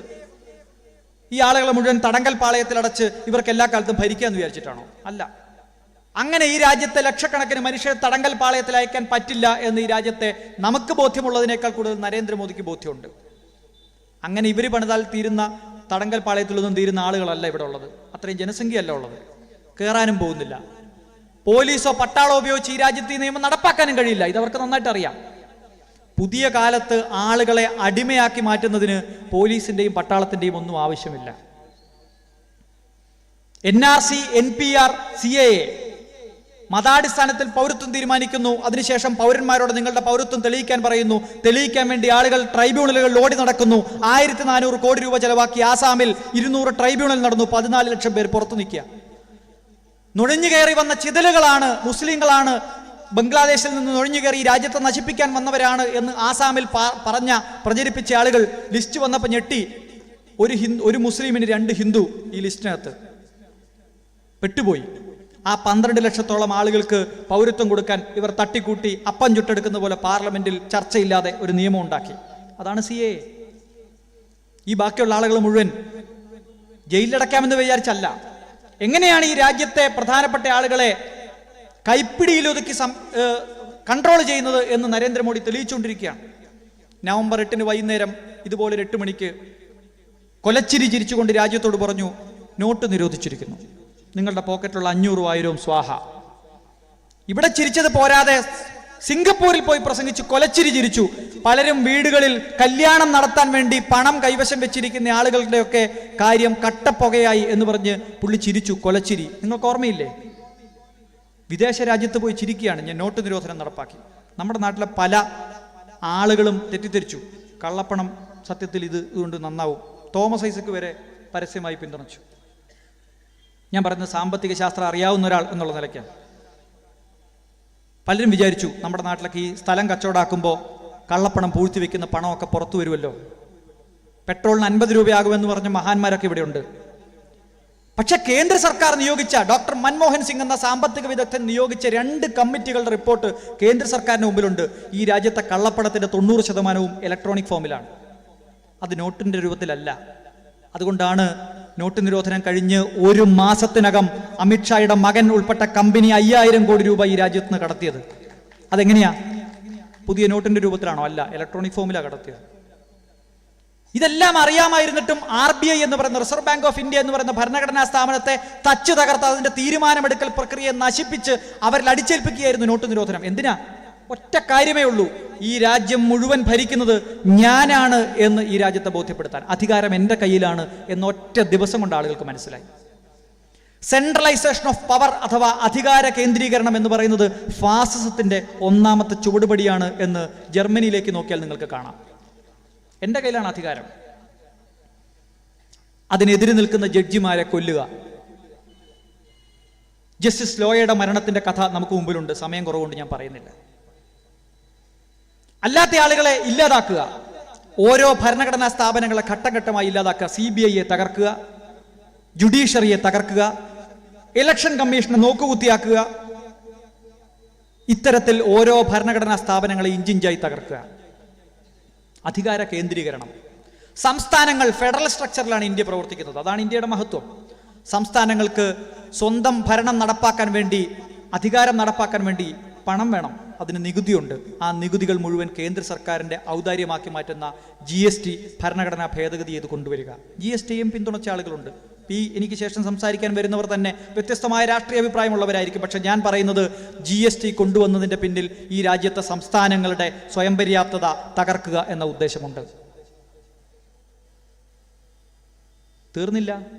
NPR-നെയും ആധാറിനെയും ലിങ്ക് ചെയ്യുക വഴി ഇന്ത്യയിലെ എല്ലാ ബാങ്ക് അക്കൗണ്ടുകളെയും ആധാറുമായി ഓൾറെഡി ലിങ്ക് ചെയ്തതുകൊണ്ട് കേന്ദ്ര സർക്കാരിന് കാര്യങ്ങൾ വളരെ എളുപ്പമാണ്. ഇപ്പോൾ ഏറ്റവും കൂടുതൽ ശബ്ദിച്ചിരുന്ന 2 മാധ്യമങ്ങൾ, ഏഷ്യാനെറ്റ് ന്യൂസും മീഡിയ വണ്ണും, ഇന്നലെ നിന്ന നിപ്പിൽ 48 മണിക്കൂർ നേരത്തേക്ക് ആവിയായിപ്പോയി. മുട്ടിലിഴയുകയാണ് മറ്റ് മാധ്യമങ്ങൾ. നിരോധനം കിട്ടാത്ത ചാനലുകൾ നിങ്ങളൊന്ന് വെച്ച് നോക്കൂ, ഈ വാർത്ത ഉണ്ടാവത്തില്ല. ഈ നിരോധനം കിട്ടിയ ചാനലുകൾ നിങ്ങൾ നോക്കൂ, അവർക്കും ഇതിനെപ്പറ്റി കാര്യമായിട്ടൊന്നും പറയാനില്ല. ഇന്നിറങ്ങിയ പത്രങ്ങൾ നിങ്ങളൊന്ന് എടുത്തു നോക്കൂ. അടിയന്തരാവസ്ഥ കാലത്ത് പോലും നടക്കാത്ത, നിരോധിച്ചതിന് ശേഷം മാത്രം ചീഫ് എഡിറ്റർ അറിയുന്ന കാര്യം പോലും ഇന്നത്തെ പത്രങ്ങൾ വേണ്ട രീതിയിൽ ഒരു മുഖപ്രസംഗം പോലും എഴുതിയിട്ടില്ല. പക്ഷെ ഇവരെല്ലാം പെട്ടെന്ന് കാര്യം മനസ്സിലാക്കി. ഇനി നരേന്ദ്രമോദിയെ വിമർശിച്ചാൽ, ഇനി ഒരു കലാപം ഉണ്ടാകുമ്പോൾ സത്യസന്ധമായി പറഞ്ഞാൽ, മുസ്ലിങ്ങളെ പേര് ചോദിച്ചുകൊണ്ട് പോലീസുകാർ ആക്രമിക്കുന്നു എന്ന സത്യം പറഞ്ഞതിന്റെ പേരിൽ, അത് റിപ്പോർട്ട് ചെയ്തതിന്റെ പേരിൽ നിയമം വളച്ചൊടിച്ച് 2 ചാനലുകൾ നിരോധിക്കാൻ ഇവർ ധൈര്യം കാണിച്ചപ്പോൾ എല്ലാ ചാനലുകാർക്കും കാര്യം മനസ്സിലായി. കുറച്ചുകൂടെ കാലം ഇവർ ഭരിക്കട്ടെ, ജനൻ TVയും റിപ്പബ്ലിക് TVയും മാത്രമേ കാണാൻ പറ്റൂ എന്ന നിയമം കൊണ്ടുവരും. നിങ്ങൾ നോക്കിക്കോ. ആളുകളെ പേടിപ്പിച്ച് അവർ പറയുന്നത് കേൾപ്പിക്കുക. എല്ലാ ആളുകളും അവനവൻ്റെ ബാങ്ക് അക്കൗണ്ട് ആധാറുമായി ലിങ്ക് ചെയ്ത് അങ്ങോട്ട് കൊടുത്തിട്ടുള്ളത് കൊണ്ട് ഡിസ്പ്യൂട്ടഡ് സിറ്റിസൺസിന്റെ പട്ടികയിൽ നിന്ന് പുറത്തു പോകുന്ന മനുഷ്യർ, NRC പട്ടിക വരുമ്പോൾ അതിന്റെ പുറത്തു നിൽക്കുന്ന മനുഷ്യർ, ഒരു തടങ്കൽ പാളയത്തിലും പോകേണ്ട, ഒരു പോലീസും വരണ്ട, റിസർവ് ബാങ്കിന്റെ പുതിയ നോട്ടിഫിക്കേഷൻ വരും. ഈ ആധാർ അക്കൗണ്ടുമായി ബന്ധപ്പെട്ട ആളുകളുടെ അക്കൗണ്ടുകളെല്ലാം ഫ്രീസ് ചെയ്തിരിക്കുന്നു, അവർ ഇന്ത്യൻ പൗരന്മാരാണ് എന്ന് തെളിയിക്കുന്ന കാലത്ത് നിങ്ങൾക്ക് ഈ അക്കൗണ്ടുകൾ ഉപയോഗിക്കാം. നിങ്ങളുടെയും വീട്ടിൽ നല്ല പോലെ തപ്പിയാൽ 5000 രൂപ അല്ലെ 10000 രൂപ കാണും. നരേന്ദ്രമോദി അല്ല, പുള്ളിയുടെ അച്ഛൻ പറയുന്നത് നമ്മൾ കേൾക്കേണ്ടി വരും. ഞാനിത് ആരെയും പേടിപ്പിക്കാൻ പറയല്ല. ഈ രാജ്യത്തെ നിയമങ്ങളെ ഏത് തരത്തിലും ഭരണഘടനാ ലംഘനം നടത്തിക്കൊണ്ട് മുന്നോട്ട് പോകാം എന്ന് ഓരോ ദിവസവും തെളിയിച്ചുകൊണ്ടിരിക്കുന്ന ഒരു സർക്കാരിന് ഇത് ചെയ്യാൻ എന്താ ബുദ്ധിമുട്ടുള്ളത്? ആ ഓപ്പറേഷനാണ് അവർ നടത്തിക്കൊണ്ടിരിക്കുന്നത്. ആ ഓപ്പറേഷന്റെ ഭാഗമാണ് ഇപ്പോൾ നടക്കുന്ന എല്ലാ ഓപ്പറേഷനും. ആ അന്തിമമായ ഓപ്പറേഷൻ ഇന്ത്യ ഒരു ഹിന്ദു രാജ്യമാക്കി മാറ്റണം എന്ന പഴയ സംഘപരിവാറിന്റെ സ്വപ്നമാണ്. ഒരു വശത്തുകൂടി ആ സ്വപ്നം നമ്മുടെ മുമ്പിൽ അടിച്ചേൽപ്പിച്ചുകൊണ്ട് ഈ ഹിന്ദു രാഷ്ട്രത്തിലേക്ക് നടന്നെടുക്കുമ്പോൾ നമ്മളെല്ലാം അതിൻ്റെ പുറകെ പോകും. ഇവിടെയെല്ലാം എല്ലാ ദിവസവും ചർച്ച ചെയ്യും. നമ്മളിപ്പം 90 ദിവസമായിട്ട് പൗരത്വ നിയമം ചർച്ച ചെയ്യും. അപ്പുറത്ത് വലിയ കൊള്ള നടക്കുകയാണ്. യഥാർത്ഥത്തിൽ നമ്മൾ ചർച്ച ചെയ്യേണ്ട വിഷയം എന്തുകൊണ്ട് ഇത്തരം വിഷയങ്ങൾ കൊണ്ടുവന്ന് നമ്മുടെ ശ്രദ്ധ മാറ്റി നിർത്തുന്നു എന്നുള്ളത് യഥാർത്ഥത്തിൽ അപ്പുറത്ത് നടക്കുന്ന വലിയ കൊള്ളയാണ്. പുരയ്ക്ക് തീ കൊളുത്തുക, എന്നിട്ട് വാഴ പുറകിലൂടെ വെട്ടിക്കൊണ്ടുപോവുക. BSNL ഉൾപ്പെടെയുള്ള പൊതുമേഖലാ സ്ഥാപനങ്ങൾ തകർത്തുകൊണ്ടിരിക്കുകയാണ്. നവരത്ന കമ്പനികൾ തകർത്തുകൊണ്ടിരിക്കുകയാണ്. ഈ NTPC ഇവിടെ ഉണ്ട്. നല്ല രീതിയിൽ തെർമൽ പവർ ഉൽപ്പാദിപ്പിച്ച് നമുക്ക് 5 രൂപയ്ക്കും 4 രൂപയ്ക്കൊക്കെ തരുന്ന കമ്പനിയുണ്ട്. ഇപ്പോൾ സോളാറിലേക്കൊക്കെ പോകുകയാണെന്നാണ് ഞാൻ മനസ്സിലാക്കിയത്. ഞാൻ ഇന്ന് അവിടെ പോയി, അവിടുത്തെ ഗസ്റ്റ് ഹൗസിൽ നല്ല ചായ കിട്ടി. ഞാൻ അവരോട് പറഞ്ഞു, അധികകാലമൊന്നും പൊതുമേഖലാ സ്ഥാപനം ഇങ്ങനെ നിലനിൽക്കില്ല കേട്ടോ. നരേന്ദ്രമോദിക്ക് ആദ്യം വിൽക്കണം തോന്നി, ഇതുവഴി എങ്ങാനും പുള്ളി പോകുന്നുണ്ടെങ്കിൽ ഉറപ്പായിട്ടും NTPC വിറ്റിഴിക്കും. ഇന്ത്യയിൽ സർക്കാർ ശമ്പളം വാങ്ങുന്ന മുഴുവൻ മനുഷ്യരോടും ഞാൻ പറയുന്നു, അധിക കാലം മുമ്പല്ല, ഇന്നിപ്പോ പഴുത്ത പ്ലാവില വീഴുമ്പോൾ പച്ച പ്ലാവില ചിരിക്കുന്നത് പോലെ നിങ്ങൾ ചിരിക്കണ്ട. നിങ്ങളുടെ ശമ്പളവും പെൻഷനും ഒന്നും അധിക കാലം ഉണ്ടാവത്തില്ല. പൊതുമേഖലാ സ്ഥാപനങ്ങളെ സ്വകാര്യവൽക്കരിക്കുക. തീർന്നോ? ഇല്ല. ഈ രാജ്യത്തെ സംരക്ഷിക്കേണ്ട, വ്യോമസേനയുടെ ഹെലികോപ്റ്റർ ഉണ്ടാക്കേണ്ട കരാർ റിലയൻസ് പോലെ ഒരു കളിപ്പാട്ട ഹെലികോപ്റ്റർ പോലും ഉണ്ടാക്കാത്ത കമ്പനിക്ക് കൊടുക്കുക. എന്താ സുപ്രീം കോടതിയിൽ കേസ് പോയപ്പോൾ സുപ്രീം കോടതി ചെയ്തത്? റഫേൽ ഡീലിൽ കേസ് കൊടുത്ത ആളുകൾക്ക് കോപ്പി കൊടുക്കാതെ സീൽഡ് കവറിൽ കേന്ദ്ര സർക്കാർ കൊടുത്ത രേഖകൾ പരിശോധിച്ചുകൊണ്ട് സുപ്രീം കോടതി പറഞ്ഞു ഇതിൽ യാതൊരു അഴിമതിയുമില്ല. സീൽഡ് കവറിലെ ഈ രാജ്യത്തിന്റെ ജുഡീഷ്യറിയുടെ ചരിത്രത്തിൽ ആദ്യമായിട്ടാണ് എതിർഭാഗത്തിന് കോപ്പി കൊടുക്കാതെ വായിച്ചു കേൾപ്പിക്കാതെ രഹസ്യരേഖയുടെ അടിസ്ഥാനത്തിൽ തീരുമാനിച്ചു. അതുകൊണ്ട് എന്താ പറ്റിയത്? വെക്കാത്ത എഴുതാത്ത CAG റിപ്പോർട്ട് എഴുതിയെന്നും വായിച്ചുവെന്നും ജഡ്ജി വിധിന്യായത്തിൽ എഴുതി ചേർക്കൂ. അത് തെറ്റാണെന്ന് പിന്നീട് പറയേണ്ടി വന്നു. ഈ രാജ്യത്തെ ജുഡീഷ്യറി എങ്ങോട്ടാണ് പോകുന്നത് എന്ന് നമ്മൾ പരിശോധിക്കണം. ഏതായാലും റിലയൻസ് ഉണ്ടാക്കാൻ പോകുന്ന ഹെലികോപ്റ്ററിലാണ് ഈ നമ്മുടെ പട്ടാളക്കാർ യുദ്ധത്തിന് പോകുന്നത്. സൂക്ഷിച്ചു പോകണം, എത്ര കാലം ഓടുമെന്ന് പറയാൻ പറ്റില്ല. നമ്മൾ ഈ ചർച്ച സജീവമായി നടക്കുന്ന ജനുവരി മാസം നിങ്ങളൊരു പത്രത്തിൽ ഒരു കുഞ്ഞു വാർത്ത നിങ്ങൾ എത്ര പേര് ശ്രദ്ധിച്ചു എന്ന് എനിക്കറിയില്ല. 23,000 കോടി രൂപയ്ക്ക് ഇന്ത്യയുടെ നാവികസേനയുടെ കപ്പൽ, യുദ്ധക്കപ്പലും മുങ്ങിക്കപ്പലും ഉണ്ടാക്കാനുള്ള കരാർ റിലയൻസിന് കൊടുക്കുന്നു. ശ്രദ്ധിച്ചോന്നറിയില്ല.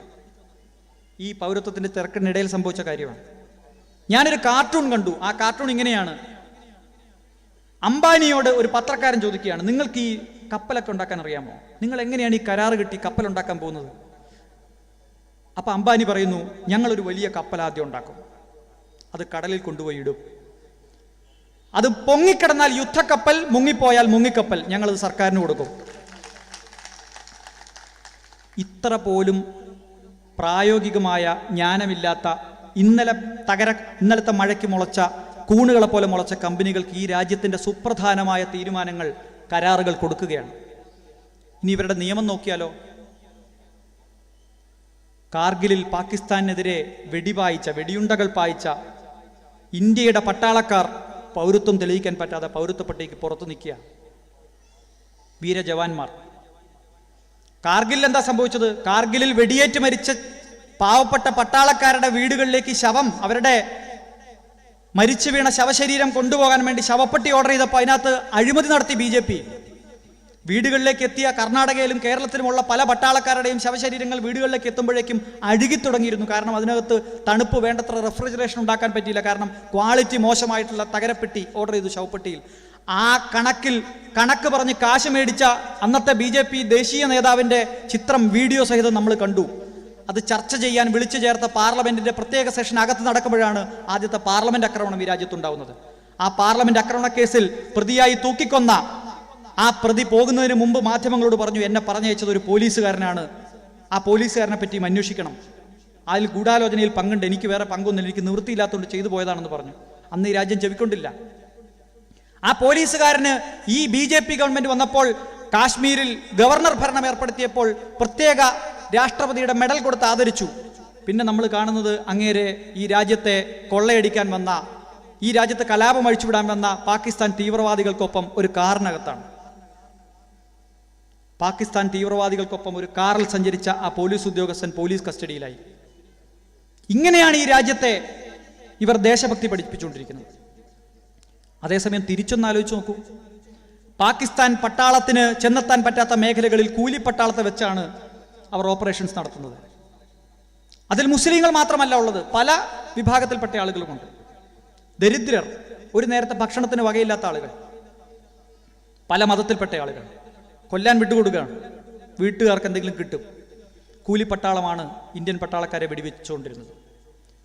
അങ്ങനെ 2014 മുമ്പ് കാർഗിൽ യുദ്ധത്തിൽ ഇന്ത്യൻ പട്ടാളക്കാരെ വെടിവെച്ചു കൊന്ന ആളുകൾ, മറ്റേതെങ്കിലും മതവിഭാഗത്തിൽപ്പെട്ട ആളുകൾ ഇന്ത്യയിലേക്ക് വന്നിട്ടുണ്ടെങ്കിൽ അവർക്ക് പൗരത്വം കൊടുക്കാം ഈ പുതിയ നിയമപ്രകാരം. കാരണം എന്താ? അവർ ജനിച്ച മതം ക്ലീനാണ്. 2-ാം വകുപ്പിലാണ് ഭേദഗതി കൊണ്ടുവരുന്നത്. ആരാണ് നുഴഞ്ഞുകയറ്റക്കാർ എന്നുള്ള വകുപ്പിലാണ് ഭേദഗതി കൊണ്ടുവരുന്നത്. അല്ലാതെ 5-ാം വകുപ്പിൽ രജിസ്ട്രേഷനിലൂടെ പൗരത്വം കൊടുക്കുമ്പോൾ ഈ രാജ്യത്ത് നിന്ന് ആളുകൾക്കൊക്കെ പൗരത്വം കൊടുത്തേക്കാം എന്നല്ല പറഞ്ഞത്. 2-ാം വകുപ്പിൽ ആരാണ് നുഴഞ്ഞുകയറ്റക്കാർ എന്നുള്ള ചോദ്യത്തിന് ഉത്തരം പറയുന്നത്, ഈ രാജ്യത്ത് നുഴഞ്ഞുകയറ്റക്കാർ എന്നാൽ പാസ്പോർട്ടും വിസയും ഇല്ലാതെ വരുന്ന ആളുകളാണ്. എന്നാൽ പാകിസ്ഥാനിൽ നിന്നും ബംഗ്ലാദേശിൽ നിന്നും അഫ്ഗാനിസ്ഥാനിൽ നിന്നും വരുന്ന 6 മതത്തിൽപ്പെട്ട ആളുകൾ ഈ രാജ്യത്ത് നുഴഞ്ഞുകയറ്റക്കാരല്ല. എന്താ കാര്യം? ഈ പരിപാടി കഴിഞ്ഞ് ഞാൻ രാത്രി വീട്ടിലെത്തുമ്പോൾ അമ്മ ഒരുപക്ഷെ ഭക്ഷണം കഴിച്ച് കിടന്ന് ഉറങ്ങിക്കാണും, കുറ്റിയിട്ട് കിടന്ന് ഉറങ്ങിക്കാണും, ഓർത്ത് കാണില്ല എൻ്റെ കയ്യിൽ താക്കോലില്ല എന്നുള്ള കാര്യം. ഞാൻ ചെന്ന് മുട്ടി വിളിക്കും, പല പ്രാവശ്യം വിളിച്ചു നോക്കും, അമ്മ നല്ല ഉറക്കമാണ്, ഭാര്യയും നല്ല ഉറക്കമാണ്. ഞാൻ ശബ്ദം ഉണ്ടാക്കാതെ പുറകിലൂടെ പോയി എൻ്റെ വീടിൻ്റെ പുറകിലെ വാതിൽ ജനലിനകത്തൂടെ കൈയിട്ട് അല്ലെങ്കിൽ ജനലൊന്ന് കുത്തിപ്പൊട്ടിച്ച് ആ വാതിൽ അതിൻ്റെ കുറ്റി തല്ലിപ്പൊട്ടിച്ച് ഞാൻ അകത്ത് കയറും. ഞാൻ കിടന്നുറങ്ങും. എൻ്റെ അമ്മ പിറ്റേ ദിവസം പോലീസ് സ്റ്റേഷനിൽ പോയി പരാതി കൊടുത്താലും പോലീസ് എനിക്കെതിരെ കേസെടുക്കുകയില്ല. കാരണം ഞാൻ തല്ലിപ്പൊട്ടിച്ചത് എൻ്റെ പൂട്ടാണ്. ഞാൻ രാത്രി ഒളിച്ചു കടന്നത് എൻ്റെ വീട്ടിലേക്കാണ്. ഞാൻ അവിടെ നുഴഞ്ഞുകയറ്റക്കാരനല്ല.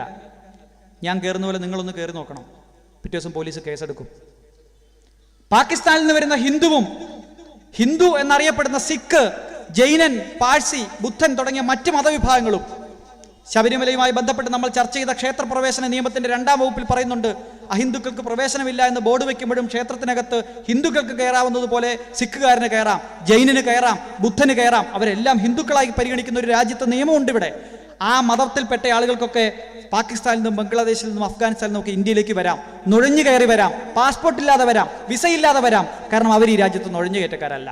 ആരാ നുഴഞ്ഞുകയറ്റക്കാർ? മുസ്ലിങ്ങളാണ് നുഴഞ്ഞുകയറ്റക്കാർ. ഈ രാജ്യത്തെ നിയമം എങ്ങനെയെങ്കിലും ഭേദഗതി ചെയ്താൽ പോരാ. ഈ രാജ്യത്തെ ദീർഘകാലത്തേക്ക് മതാടിസ്ഥാനത്തിൽ വിഭജിക്കുന്ന വിഷവിത്തുകൾ ഉണ്ടാക്കാനാണ് ഈ രാജ്യത്തെ ഭേദഗതി ചെയ്യുമ്പോൾ പോലും അവരാലോചിക്കുന്നത്. നിങ്ങൾ നിയമം അറിയാവുന്ന കപിൽ സിബൽ ഉൾപ്പെടെയുള്ള സീനിയർ അഭിഭാഷകർ ആരോട് വേണേൽ ചോദിച്ചു നോക്കിയോളൂ. ഇതിന്റെ 2-ാം വകുപ്പിലെ ഇന്റൻഷൻ ഇതാണ്. ആരാണ് ഇന്ത്യയിലെ നുഴഞ്ഞുകയറ്റക്കാർ, ആരുടേതാണ് ഇന്ത്യ എന്ന നറേഷൻ അവർ ഈ രാജ്യം ഹിന്ദുക്കളുടേതാണെന്ന് പറയാൻ ശ്രമിക്കുകയാണ്. അതിനോടാണ് ഈ രാജ്യത്തെ എല്ലാ മതത്തിലും പെട്ട ആളുകൾ ഒറ്റക്കെട്ടായി സമരം ചെയ്ത് എതിർത്തത്. നമ്മൾ ഡൽഹിയിലെ തെരുവിൽ അതിമനോഹരമായിട്ടുള്ളൊരു കാഴ്ച കണ്ടു. സമരം ചെയ്തുകൊണ്ടിരിക്കുന്ന പിള്ളേര് ബാങ്ക് വിളികൾ കേൾക്കുമ്പോൾ അവിടുത്തെ മുസ്ലിം പെൺകുട്ടികൾ ഉൾപ്പെടെ റോഡിൽ നിസ്കരിക്കാൻ ഇരുന്നു. അവരുടെ ചുറ്റിനും ഒരു പോലീസ് വരാതെ വലയം പ്രാപിച്ചു നിന്നത് തലപ്പാവും തൊപ്പിയും ധരിച്ച സിഖുകാരും അതിൻ്റെ ഇപ്പുറത്ത് ഹിന്ദുക്കളുമായിരുന്നു. പോലീസുകാർ വരാതെ നോക്കാൻ, ഭക്ഷണം ഉണ്ടാക്കാൻ സമയമില്ലാത്ത ആളുകൾക്ക് സിഖുകാർ വലിയ പാത്രത്തിനകത്ത് അവിടെ പരിസരത്ത് നിന്ന് ഭക്ഷണം ഉണ്ടാക്കി പൊതിഞ്ഞ് ആ സമരക്കാരുടെ കയ്യിൽ കൊടുക്കുന്ന ചിത്രം നമ്മൾ കണ്ടു. അതുകൊണ്ടാണ് കപിൽ സിബൽ പറഞ്ഞത്, ഈ രാജ്യം ആരുടേതാണ് എന്ന് നിങ്ങൾക്ക് മനസ്സിലായിട്ടില്ല എന്ന്. ഇവർക്ക് മനസ്സിലായിട്ടില്ല. കാരണം ഇവർ ഈ രാജ്യം ഉണ്ടാക്കിയതിൽ ഞാൻ നേരത്തെ പറഞ്ഞ ഒരു പങ്കും വഹിച്ച ആളുകളല്ല. ഈ രാജ്യത്തിൻ്റെ മതേതരത്വത്തിൻ്റെ ആഴം, വേരുകളുടെ ആഴം ഇവർ വിചാരിക്കുന്നതിലും വളരെ കൂടുതലാണ്. അതൊരു അമിത്ഷായോ ഒരു നരേന്ദ്രമോദിയോ വിചാരിച്ചാൽ പറിച്ചെടുക്കാൻ പറ്റുന്നതല്ല. അതുകൊണ്ട് എനിക്ക് നിങ്ങളോട് അഭ്യർത്ഥിക്കാനുള്ളത്, ഈ രാജ്യത്ത് ആരുടെ മൗലികാവകാശം ലംഘിക്കപ്പെടുമ്പോഴും നമ്മൾ ശബ്ദമുയർത്തണം. ഈ രാജ്യത്തിൻ്റെ ഭരണഘടന പറയുന്നത് ഈ രാജ്യത്തൊരു നിയമം ഉണ്ടാക്കി. ആ നിയമം 100 കോടി ജനങ്ങളുള്ള ഈ രാജ്യത്ത് 99,99,999 പേരുടെയും മൗലികാവകാശം സംരക്ഷിക്കുന്നതും അവരുടെ താല്പര്യങ്ങൾക്ക് ഗുണകരമായതുമാണെങ്കിലും അവശേഷിക്കുന്ന ഒരാളുടെ മൗലികാവകാശം ലംഘിക്കപ്പെട്ടെന്ന് തോന്നിയാൽ അത് ഈ രാജ്യത്ത് നിലനിൽക്കില്ല എന്നാണ്. ആർട്ടിക്കിൾ 226 അനുസരിച്ച് ഞാൻ എൻ്റെ മൗലികാവകാശം ലംഘിക്കുന്ന ഒരു നിയമം ചോദ്യം ചെയ്താൽ കേന്ദ്ര സർക്കാർ കോടതി പറയാണ് 99,99,000 പേർക്കും ഈ നിയമം ഒരു കുഴപ്പമില്ല, ഇയാൾക്ക് മാത്രമേ കുഴപ്പമുള്ളൂ. ജഡ്ജി 2 ഭാഗവും കേൾക്കും. എൻ്റെ മൗലികാവകാശം ലംഘിച്ചതാണ് പാർലമെന്റ് പാസാക്കിയ നിയമമെന്ന് തോന്നിയാൽ വേണമെങ്കിൽ 28 സംസ്ഥാനങ്ങളുടെ നിയമസഭകളും പാസാക്കിയാലും ഈ രാജ്യത്തെ ലോക്സഭയും രാജ്യസഭയും പാസാക്കിയാലും ആ നിയമം ഒരു ഹൈക്കോടതിയുടെ സിംഗിൾ ജഡ്ജി ഇരുന്ന് റദ്ദ് ചെയ്യും.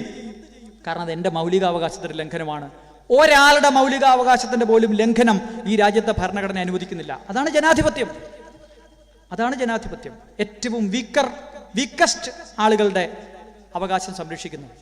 അവിടെ കാശ്മീരിൽ വലിയ ധ്വംസനം നടന്നു. കാശ്മീരിൽ അധികാരത്തിൽ വന്ന സർക്കാരിനെ പിരിച്ചുവിട്ടു. അവരെ തടങ്കൽ പാളയത്തിലാക്കി. അവർ ഇന്ന് അറസ്റ്റിലാണ്, അവിടുത്തെ മുഖ്യമന്ത്രിയും മുൻ മന്ത്രിമാരും ഒക്കെ. നമ്മളാരും പ്രതികരിച്ചില്ല. നമ്മുടെ നാട്ടിലെ ഒരു പാവം കണ്ണൻ ഗോപിനാഥൻ മാത്രം തൻ്റെ IAS പദവി വലിച്ചെറിഞ്ഞ് പ്രതികരിച്ചു. എൻ്റെ ക്ലാസ്മേറ്റാണ്, 8ാം ക്ലാസ്സിൽ ഞങ്ങൾ ഒരുമിച്ച് പഠിച്ചതാണ് കണ്ണൻ. ഞാനും കണ്ണനും ഒരു സ്കൂളിൽ. അന്ന് മുതൽ എനിക്ക് കണ്ണനെ അറിയാം. പലരും പറഞ്ഞു കണ്ണന് IASൽ നിന്ന് പല തിരിച്ചടിയും വന്നുകൊണ്ടാണ് പിരിച്ചുവിട്ടത്. അല്ല, ഈ വർഷം ജനുവരി 26-ന് ഏറ്റവും നല്ല ജില്ലാ കളക്ടർക്കുള്ള പ്രധാനമന്ത്രിയുടെ അവാർഡിന് തൻ്റെ പേര് എഴുതി അയച്ചില്ല എന്നതാണ് കണ്ണൻ ഗോപിനാഥിനെതിരായി കൊടുത്ത 1ാമത്തെ ചാർജ് ഷീറ്റിലെ കുറ്റം. നിങ്ങൾക്കറിയാവോ? ഈ സമരപരിപാടികൾക്ക് പോകുമ്പോൾ ആളുകൾ പറയും ഇത് സംഘടിപ്പിക്കാൻ വലിയ ബുദ്ധിമുട്ടാണ്, പൈസയാവും എന്നൊക്കെ പറയും. ഞാൻ ചോദിക്കും, കണ്ണന് നഷ്ടപ്പെട്ടത് ഒരു ജോലിയും തൻ്റെ ജീവിതവുമാണ്. നമുക്ക് എന്ത് നഷ്ടപ്പെട്ടു? കണ്ണൻ പൗരത്വ പട്ടികയ്ക്ക് പുറത്തു പോകുന്ന ആളല്ല. അപ്പം അതുകൊണ്ട് തീർച്ചയായിട്ടും കാശ്മീരിൽ നടന്ന ധ്വംസനത്തിനെതിരായി നമ്മൾ ശബ്ദമുയർത്തണമായിരുന്നു. 370 നടപ്പാക്കി, ആരും പ്രതികരിക്കുന്നില്ല. അടുത്ത ഘട്ടത്തിലേക്ക് പോയി, CAA പോയി, ആരും പ്രതികരിക്കുന്നില്ല. ഇന്ന് മാധ്യമങ്ങളുടെ നാവരിഞ്ഞു, ആരും പ്രതികരിക്കുന്നില്ല. നാളെ ഇങ്ങനെ വന്നുകൊണ്ടിരിക്കും. ഇതാണ് ഫാസിസം കടന്നു വരുന്നത്. അതുകൊണ്ട് ഭരണഘടന ഉറപ്പിക്കുന്ന, ഭരണഘടന നിലനിർത്തുന്ന, ഭരണഘടനയിൽ പറയുന്ന മതേതരത്വ മൂല്യങ്ങൾ നമ്മളുടെ ജീവിതത്തിൽ പ്രാവർത്തികമാക്കുന്ന ഒരു ജനത ഇവിടെ ഉണ്ട് എന്ന് ഈ രാജ്യത്തെ സർക്കാരിനെ ബോധ്യപ്പെടുത്തണം. അത് ബോധ്യപ്പെടുത്താൻ തീർച്ചയായിട്ടും ഇത്തരം റാലികളും ഇത്തരം സന്ധ്യകളും നമ്മുടെ നാട്ടിൽ വളരെ അത്യാവശ്യമാണ്. നമ്മുടെ വീട്ടിൽ ഖുർആൻ ഉണ്ടെങ്കിലും ബൈബിൾ ഉണ്ടെങ്കിലും രാമായണം ഉണ്ടെങ്കിലും അതോടൊപ്പം ഇത് മൂന്നും നിലനിർത്താനുള്ള ഭരണഘടന കൂടി നമ്മൾ വാങ്ങിച്ചു വെക്കണം. നമ്മുടെ കുട്ടികൾക്ക് അത് വാങ്ങിച്ചു കൊടുക്കണം, അത് വായിച്ച് കേൾപ്പിച്ചു കൊടുക്കണം. ഈ രാജ്യം ഉണ്ടാക്കിയത് സംഘപരിവാർ അല്ല എന്നവരെ പറഞ്ഞ് ബോധ്യപ്പെടുത്തണം. ചരിത്രം അറിയാവുന്ന മക്കളായി നമ്മുടെ മക്കൾ വളരട്ടെ. ഇങ്ങനൊരു പരിപാടി സംഘടിപ്പിച്ചതിന് ഇതിൻ്റെ ഭാരവാഹികളോട് എല്ലാവരുടെയും പേരിൽ വ്യക്തിപരമായും ഞാൻ നന്ദി രേഖപ്പെടുത്തുന്നത് എൻ്റെ പണിയല്ലെങ്കിൽ പോലും അത് പറഞ്ഞുകൊണ്ട് ഇത്തരം ഭരണഘടനാ സംരക്ഷണ സദസ്സുകൾ രാജ്യത്തെമ്പാടും ഉണ്ടാകട്ടെ എന്ന് പറഞ്ഞുകൊണ്ട് ഈ നിയമം നടപ്പാക്കാൻ കേരളം അനുവദിക്കില്ല, അത് ആര് പറഞ്ഞാലും അനുവദിക്കില്ല എന്ന് ഉറപ്പിച്ച് പറഞ്ഞുകൊണ്ട് ഈ പരിപാടി ഔദ്യോഗികമായി ഉദ്ഘാടനം ചെയ്തതായി പ്രഖ്യാപിക്കുന്നു.